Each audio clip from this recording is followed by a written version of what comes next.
Alors le dernier texte, la dernière contribution générale, refonder, rassembler, gouverner.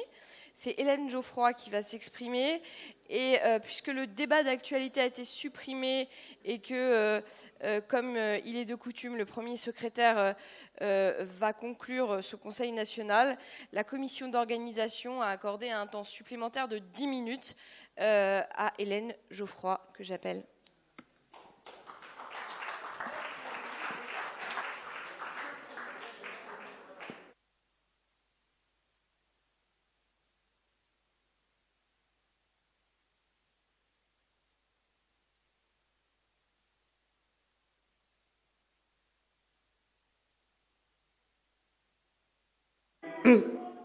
Ça y est, il ne devait pas être mis.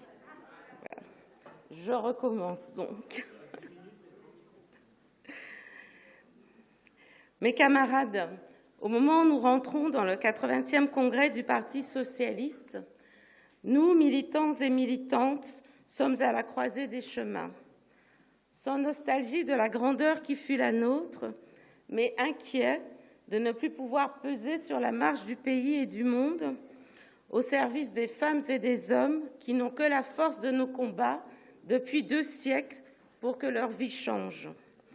Dans un monde frappé par des crises qui s'additionnent, crise écologique, crise démocratique, crise sociale, crise économique, crise géopolitique, dans un monde dans lequel les populismes prospèrent, en Europe, dans les Amériques, on l'a vu au Brésil, on le voit aux États-Unis en ce moment, en Inde et bien sûr dans notre pays, à un moment où les réponses de la raison cèdent face à des postures et face à une radicalité qui segmente et qui fragmente.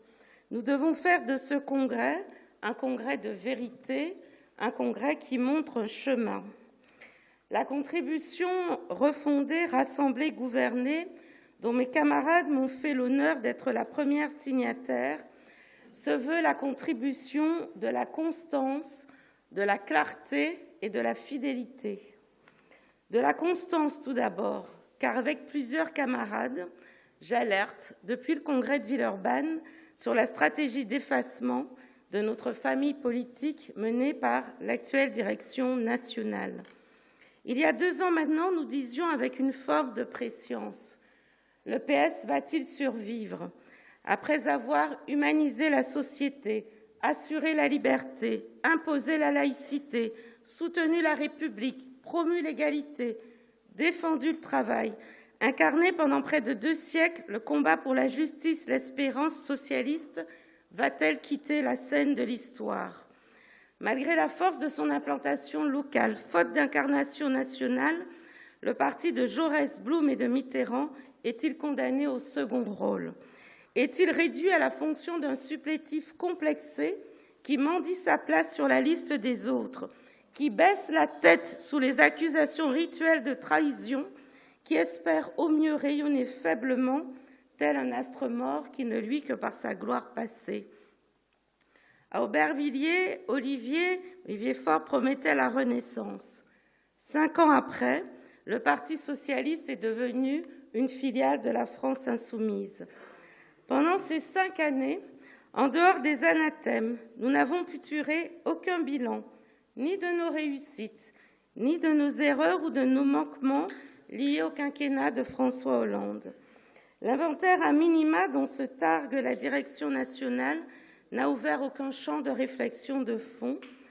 La direction a théorisé la fin du parti et conduit une stratégie d'effacement derrière d'autres forces politiques, faisant de l'union de la gauche non pas un aboutissement, non pas une méthode vers la victoire, mais une tactique quasi désespérée. Ainsi, sans consultation des militants, le Parti socialiste s'est successivement effacé derrière Place Publique pour les élections européennes, puis a abandonné nos terres socialistes historiques aux candidats aux législatives de LFI, pas un député socialiste à Paris, dans la métropole de Lyon, dans les Rois Marseille. Et nous, avec constance, nous nous y sommes opposés. Le cynisme a été poussé jusqu'à inscrire la candidature d'Anne Hidalgo dans un texte d'orientation pour mieux l'abandonner 3 mois plus tard en rase campagne au prétexte d'une primaire populaire dont nous avons tous pu mesurer la faiblesse. Nous, avec Constance, nous l'avons soutenue, avec nombre de militants évidemment, et nous avons salué avec le courage avec lequel elle a porté nos couleurs et nos valeurs. Enfin, la direction s'est ralliée dans un accord sauf qui peut, qui tentait de conserver des sièges à l'Assemblée nationale, mais ce sans base programmatique. Et nous avons aujourd'hui, sans autre forme de procès, 78 de nos camarades du Parti socialiste, militants sincères, candidats sous nos couleurs aux élections législatives, suspendus. Et nous, avec Constance, nous demandons l'arrêt de leur suspension, alors que c'est ce congrès qui doit trancher notre ligne. Avec Constance aussi, nous avions prévenu au mois de mai que cet accord menait à une impasse. Par 3 fois, LFI a présenté une motion de censure après que le gouvernement d'Elisabeth Borne a engagé le 49.3. 3 fois, cette motion a été votée par l'extrême droite et par 2 fois, dans ces conditions, nous avons voté la motion de censure de LFI. Il est vrai que nous n'avons pas la force d'en poser une nous-mêmes. Nous sommes devenus Mélenchon dépendants. Je me félicite in fine que le groupe parlementaire n'ait pas voté la dernière motion de censure. Ce simple fait démontre qu'il était possible de ne pas voter la première et que nos voix ne soient pas mêlées à celles du Rassemblement national. Et je ne crois pas que ne pas la voter n'a pas transformé nos valeureux députés socialistes en soutien au suppôt du gouvernement. Parce que nous le voyons bien, l'extrême droite progresse partout en Europe et dans le monde. Et lorsque nous théorisons l'impuissance démocratique, lorsque nous portons le bruit et la fureur, ce sont les populistes qui gagnent. Mes camarades, nous l'avons vu en Outre-mer. Permettez-moi cette assise particulière. Après la gestion désastreuse de la crise sanitaire par le gouvernement, dans des territoires qui concentrent des difficultés peut-être encore plus que dans les autres départements hexagonaux. Eh bien, en premier tour, par désespoir, c'est Jean-Luc Mélenchon qui arrive en tête, et au deuxième tour, quand la gauche n'est plus là, c'est Marine Le Pen qui est en tête, dans des territoires même où autrefois le Front national n'arrivait pas à poser son avion, vous vous en souvenez bien. Alors vous le savez, jamais nous ne devons banaliser le Rassemblement national, nous le devons à tous nos camarades qui à chaque fois se sont retirés des élections pour les empêcher de passer, nous le devons à notre jeunesse. Nous le savons et je sais que vous en êtes convaincus tous ici et je ne porte accusation à personne sur le fait que le Rassemblement national porte la négation absolue de la France que nous voulons. Mais face à un Jean-Luc Mélenchon qui est en train de théoriser l'apport des voix du Rassemblement national, nous devons avoir un sursaut. Si dans le passé, au sein des alliances de l'Union de la gauche et de la gauche plurielle, les organisations avaient les valeurs de la gauche universelle en partage, c'est désormais un cynisme qui prime et un populisme qui heurte nos valeurs. Alors, la base sociologique de la NUP peut continuer à se réduire comme peau de chagrin autour d'un noyau dur d'habitants des cœurs des métropoles et de leurs périphéries immédiates. En effet, de nombreux Français issus des quartiers populaires, je les connais bien, je suis maire de Vaux-en-Velin, des villes moyennes, des zones rurales et des classes plus aisées, autrefois progressistes, se sont détournés des socialistes pour leur préférer d'autres offres politiques qu'ils pensent plus susceptibles de répondre à leurs problématiques quotidiennes. Notre attitude passive en attendant des jours meilleurs nous éloigne de la victoire et des solutions pour la France. Il ne s'agit pas de vivre caché, mais de tracer le chemin d'une France nouvelle qui n'est possible que par notre victoire. Alors, mes camarades, notre contribution est celle de la constance, mais aussi celle de la clarté. Nous, les socialistes, avons une responsabilité immense pour enrayer la montée de l'extrême droite. Je vous parlais d'un congrès de vérité dans mon propos liminaire. Il nous faut donc regarder avec lucidité les maux dont souffre notre société, comprendre les désordres du monde, proposer un avenir à une jeunesse minée par l'éco-anxiété. Il nous faut présenter un débouché politique aux colères de nos concitoyens, ces colères confortées par les annonces du gouvernement, par la politique qu'il mène, des annonces sur les retraites, un vote sur l'assurance chômage, la non-taxation des superprofits, autant de sujets qui radicalisent et qui mettent en colère. La réforme des retraites produit pour la première fois une union de fait entre un syndicalisme de contestation et un syndicalisme réformiste et annonce une confrontation sociale. Nous le voyons bien, la majorité du président de la République se fragmente, s'interroge, s'oppose. Alors pour conjurer ce destin, le président de la République menace de dissolution. Le problème n'est pas de savoir s'il la fera ou pas, ou s'il bluffe ou pas. Le problème est celui de notre propre offre politique autonome désormais pour affronter les problèmes des Françaises et des Français et être prêt, quelle que soit l'issue politique de cette majorité nationale, pour offrir des solutions aux Françaises et aux Français et être maîtres, nous les socialistes, de notre destin. Alors notre 80e congrès est l'occasion de redonner une colonne vertébrale, un corpus idéologique au Parti socialiste. C'est pour cela que nous vous proposons de refonder, de rassembler et de gouverner.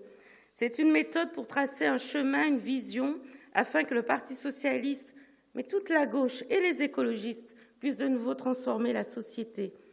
Est-ce que la réponse à la situation tient dans une gauche de l'union, quitte à accepter la subordination à Jean-Luc Mélenchon, ou dans une gauche des solutions qui cherche une autre union plus juste politiquement, plus équilibrée électoralement? Comme nous voulons la clarté, nous revendiquons une gauche des solutions aux antipodes de la gauche de l'incantation, une gauche déterminée à gouverner. Nous assumons aussi de gérer des collectivités. J'entends que ça devient presque un gros mot aujourd'hui, mais heureusement, chers camarades, je l'ai déjà dit, que nous gérons des collectivités. Nous proposons de bâtir un nouveau rassemblement de la gauche fière de ses valeurs, ancré dans la réalité de tous les Français, tournant le dos à l'impasse populiste. Alors nous vous proposons de substituer au cartel électoral une alliance populaire, un front de classe qu'avait porté en son temps François Mitterrand, qui donnait la moyen à la gauche de représenter l'ensemble des Français, au-delà des seules catégories favorisées des centres urbains. Notre projet est celui d'une alliance nouvelle des catégories populaires qui se réfugient dans l'abstention ou dans le vote du Rassemblement national, des classes moyennes qui se détournent de plus en plus de la politique, des classes favorisées, autrefois favorables au projet socialiste, et désormais parties pour nombre d'entre elles chez LREM, faute de propositions convaincantes. Mais pour réaliser cette alliance, il ne suffit évidemment pas de la décréter. Elle se construit avec un travail programmatique, une réflexion de l'ensemble des militants sur notre logiciel politique afin de l'ancrer dans le quotidien des Français, car comme l'affirmait Jean Jaurès, pour aller à l'idéal, il faut comprendre le réel. Nous posons ainsi plusieurs questions, 17 auxquelles il nous semble essentiel que la gauche réponde pour être de nouveau audible. Ces questions ne sont pas exhaustives, mais elles nous ont fracturés, y compris pendant le quinquennat de François Hollande. Notre crédibilité réside dans les réponses que nous y apporterons. Pour certaines d'entre elles, nous ouvrons des pistes de réflexion et nous souhaitons engager un débat dans le pays, tant il nous semble essentiel de réconcilier les Françaises et les Français, entre eux d'abord, mais aussi avec l'action publique. Et nous avons articulé ces questions autour de 4 pôles. Faire France commune. Le mouvement des Gilets jaunes a mis en exergue l'injustice territoriale, la difficulté d'accès aux services publics, la concentration des richesses dans les métropoles, le délaissement du périurbain et des campagnes. Et une partie de nos concitoyens ne croient plus au pacte républicain, ni en la promesse républicaine qu'a longtemps incarnée notre école. La crise sanitaire a accéléré le service à distance. Il faut évidemment que la relation à l'usager redevienne centrale et que nous maillons de nouveau nos territoires. La France, et il nous faut le regarder en face, est devenue le pays avec l'école la plus inégalitaire de l'OCDE. Elle ne répond plus à la promesse d'intégration sociale. Il est urgent que nous puissions créer une nouvelle alliance éducative entre l'éducation nationale, l'éducation populaire, qui est notre histoire, et les parents, en liant tous les temps de la vie de l'enfant, de l'élève, que nous acceptions de nous réapproprier les concepts de méritocratie et d'excellence. Nous devons rassurer les parents sur le fait que leurs enfants auront le meilleur accompagnement en vue de leur réussite, mais aussi de leur épanouissement, et de cette immense promesse de la gauche qui est celle de l'émancipation. Nous sommes tous attachés dans cette salle à l'universalisme qui est si malmené aujourd'hui, tant les Français s'interrogent sur ses dysfonctionnements. Il y a 2 façons de se perdre, disait Aimé Césaire, ce grand poète français, par ségrégation murée dans le particulier ou par dilution dans l'universel. Nous devons à la fois refuser la tentation différentialiste et essentialiste, y compris à gauche, et écarter un principe d'assimilation qui nierait les histoires personnelles. Je parle de refonder, de rassembler. Le mouvement féministe éclate enfin en pleine lumière et nous demande une parole et des actes forts. Ne sommes-nous pas le parti dont la loi sur la parité, a contribué à faire émerger des femmes désormais reconnues en politique? Il nous faut donc réussir la révolution féministe. C'est le défi qui est devant nous, en commençant d'abord par notre parti. Permettez-moi d'ailleurs de regretter le recul observé pendant les dernières élections législatives qui ont vu si peu de candidates investies. Nous vous proposons aussi de parler de sujets dont on dit à tort que la gauche est éloignée.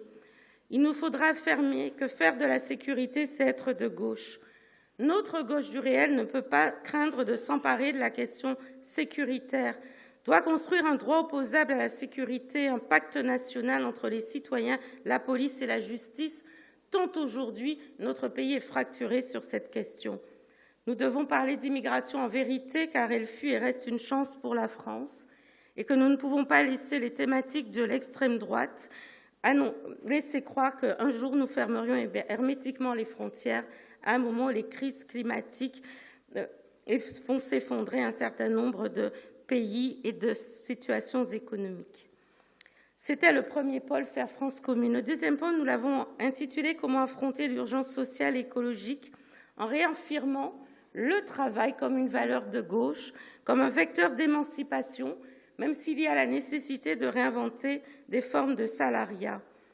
Nous l'avons vu, sous la pression de cette mondialisation débridée, les détenteurs de capital ont vu leurs dividendes flamber, tandis que les travailleurs les moins qualifiés ont vu leur travail dévalorisé. Pour nous, le travail est un élément essentiel pour faire société, alors il nous faut engager une réflexion sur l'évolution du travail des salariés, sur la relation à l'entreprise, évidemment sur le maintien. Nous sommes tous d'accord, j'imagine, des retraites à 62 ans, 60 ans pour les carrières longues et pénibles. Traiter la question des travailleurs des plateformes, bien, vous l'avez compris, c'est toute la question du travail et du salariat sur laquelle nous devons redevenir crédibles et force de proposition. Mais si nous voulons aussi faire face aux urgences sociales et écologiques, nous devons travailler sur les questions de la santé en y consacrant un droit effectif et universel. Et là, nous devons garantir l'accès aux soins de tous et pour cela réformer l'hôpital et les conditions d'exercice des professions libérales. Mais il nous faudra également investir dans la prévention des maladies environnementales, puisqu'aujourd'hui, les éléments s'enchaînent. Comment nous protéger aussi face à un capitalisme débridé et protéger notre environnement? Nous devons penser une transition écologique juste.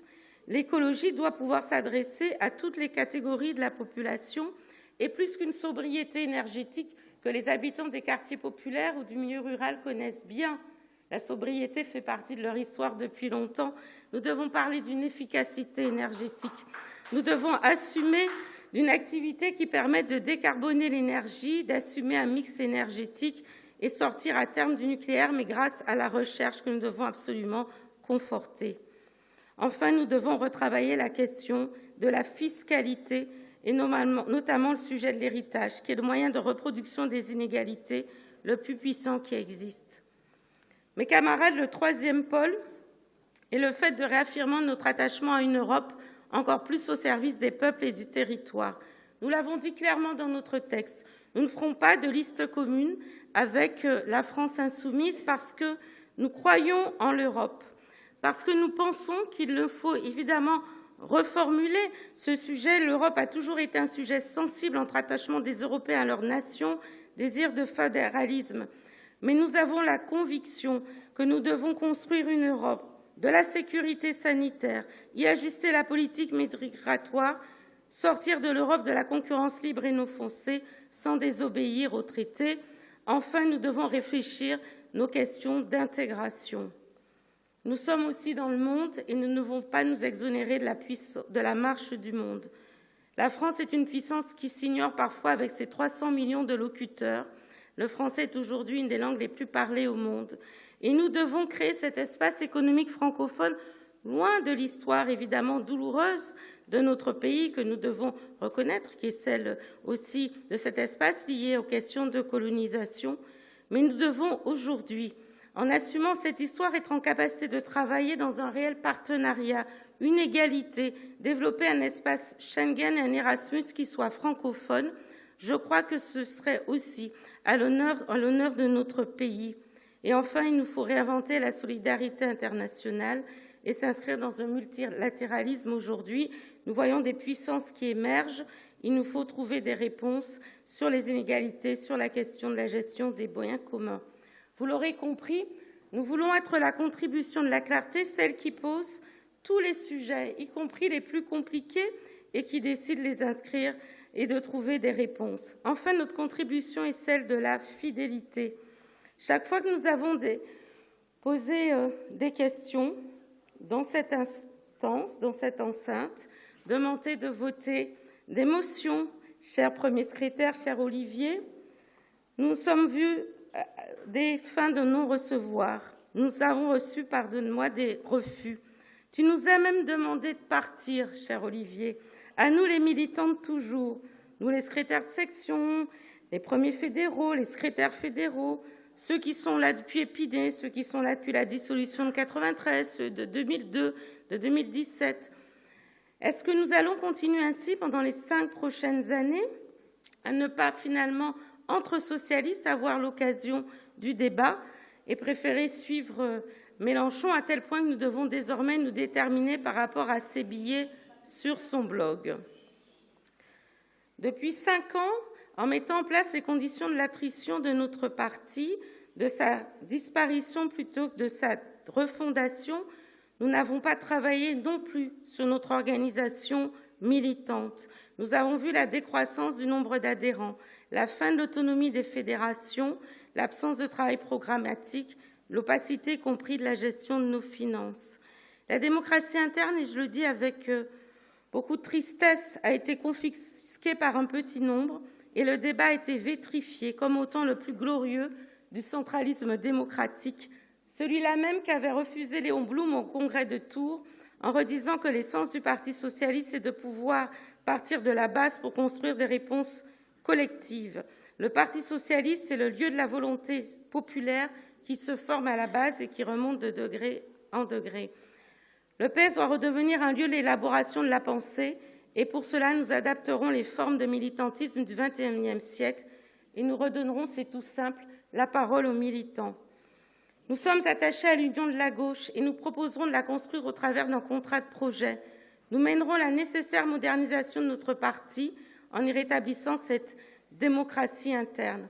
Chers camarades, rassemblons la famille des socialistes dispersés, désespérés, associons les forces vives de la société tout au long de l'année 2023 à la réflexion. Cette société qu'on dit civile, mais les intellectuels, les habitants, les associations, les syndicats, les hommes, les femmes, les jeunes et les anciens, tous les territoires sans exclusive. Notre pays vote aujourd'hui majoritairement à droite et la stratégie adoptée, y compris aux élections législatives, n'a pas permis d'inverser cette tendance. Une bataille culturelle doit être menée pour redonner leur lettre de noblesse au concept de progrès, de justice sociale, de vivre ensemble. Vous le savez, mes camarades, la justice sociale, c'est l'affaire de socialistes. En tant que maire de Vaux-en-Velin, au moment de la crise que nous sommes en train de traverser, lorsque nous sommes, comme beaucoup de maires des villes populaires, en train d'augmenter nos budgets d'aide alimentaire, de maintenir coûte que coûte nos tarifs de la restauration scolaire, lorsque les habitants se demandent s'ils se chaufferont cet hiver, lorsque, au moment où nous en sommes, nous nous demandons comment nous maintiendrons toutes nos politiques publiques à destination de la jeunesse. Alors, mes chers camarades, les socialistes doivent être présents. Les socialistes ne peuvent pas manquer à l'appel. Je vous le rappelle, Léon Blum nous disait que le socialisme est né d'une révolte de la conscience humaine contre les cruautés du capitalisme. C'est cela la bataille que nous devons mener. Au nouveau capitalisme, celui qui est hybridé, nous devons opposer un nouveau socialisme qui affronte tous les défis de notre temps. Nous devons porter les utopies de ce siècle qui a commencé dans le désenchantement. C'est à cette seule condition que l'union de la gauche nous permettra de connaître des victoires et d'arriver au pouvoir. Je parle bien de notre victoire, Notre orientation est claire, elle est volontaire, elle peut rassembler le parti, la gauche, et je vous propose cet agenda de reconstruction où nous ferons rimer nouvelles solutions et nouvelles unions. Je crois au Parti socialiste, qui n'est pas un parti de vieux, mais un parti de militants. Nous construisons un parti aux couleurs de la France, un parti socialiste qui rassemble toute la sociologie de la France. C'est ce qui a toujours fait notre force, un parti fraternel qui donne envie de le rejoindre. Et nous nous appuierons sur les militantes et les militants. Je m'y engage pour mener nos travaux, comme nous l'avons fait d'ailleurs pour cette contribution. Mes chers camarades, à cet instant crucial de notre histoire commune, notre responsabilité est immense et notre voix entraîne avec elle l'héritage de décennies de lutte menées par des générations de femmes et d'hommes qui ne se sont jamais résignés à l'injustice, aux inégalités, au populisme. Je sais que nous avons pu tromper, nous avons parfois déçu, nous les socialistes, mais les combats que nous menons sont plus grands que nous. Ils sont consubstantiels de la nature humaine parce que nous menons l'éternel combat pour la liberté et l'égalité. Vous connaissez ces mots célèbres de Gramsci. Le vieux monde se meurt, le nouveau monde tarde à apparaître, et dans ce clair-obscur surgissent les monstres. C'est la force du combat de tous les socialistes. Cet éternel combat pour la liberté et pour l'égalité, pour faire disparaître ces monstres, mais plus que tout, pour donner de l'espérance. Mes camarades, je vous propose de faire nôtres les mots de Nelson Mandela, que nos choix soient le reflet de nos espoirs et non de nos peurs. C'est la force de notre parti, c'est son héritage et ce sera son avenir. Je vous remercie de votre attention.